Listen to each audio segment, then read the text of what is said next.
President Trump won the election, got into office, and is doing some good things. One of those things he is doing is he says the United States is no longer going to fund the World Health Organization, nor are we going to live under the controlling thumb of the World Health Organization. Those sound like good things. However, I'm deeply concerned about complacency.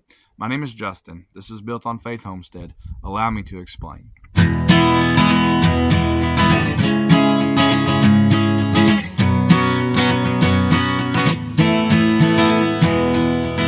So the reason why I am concerned about complacency is because just the other day I was listening to a press conference with President Trump and several leaders in artificial intelligence. And these artificial intelligence leaders and President Trump were discussing how they wanted the United States to lead the way in AI technology. And one of the individuals that happened to be there that was of particular interest to me was a fellow by the name of Sam Altman. I've done a video on this individual and his world coin. You see, he's developed this iris scanning technology, and he says that everybody needs to have their iris scanned of their eye, right, so that they can be put into a world identification system, so we can separate you from a robot. And then, don't worry, there's going to be some cake along with this, right? They're going to give you a cryptocurrency called the world coin because he says everybody's going to need a universal basic income. The reason why this is concerning to me is the Bible teaches us in Revelation chapter 13 that there will be a one world governmental type system known as the beast, right? And this beast will demand worship, and it says that if you don't worship him, that your head's going to be lopped off. It teaches us that the children of God are going to have their heads lopped off because they'll refuse to worship this beast. And it also teaches that there will be a false prophet, and this false prophet will demand that you worship the beast and that you take his image, that you take his mark, if you will, that you worship his name. And the only way that you're going to be able to buy or sell is that you take this mark. And just on a reasonable level, does it not sound awful similar to that Sam Altman is pushing, along with many others?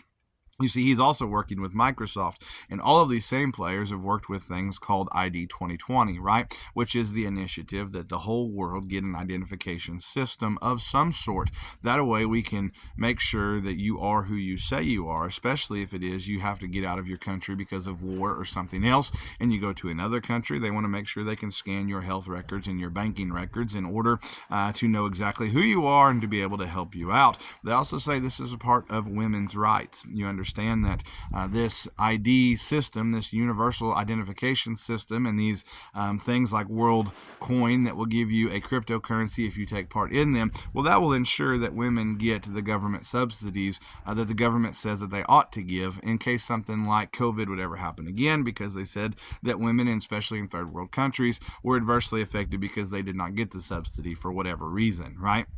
And see, this is all happening under the idea that, well, President Trump got us out of the World Health Organization. However, he is supporting these types of initiatives, which are the same thing. This is the reason why I have said that the UN is actually the one that is the controlling force behind the United States governmental system. You understand that President Trump, whether he has an R behind his name, or another president, whether he has a D behind his name, either one of them, they are still going along with the UN agenda to make sure that everybody has a world identification system, that everybody is accounted for, still pressing forward this mark of the beast system that is sure to come according to the word of God. It has never been wrong before. I don't reckon it's going to stop now. So my plea with you as children of God is that you not grow complacent. You see, I understand during the first term of President Trump, there were many of my brothers and sisters, I believe, that were truly worshiping President Trump as if he was some sort of Messiah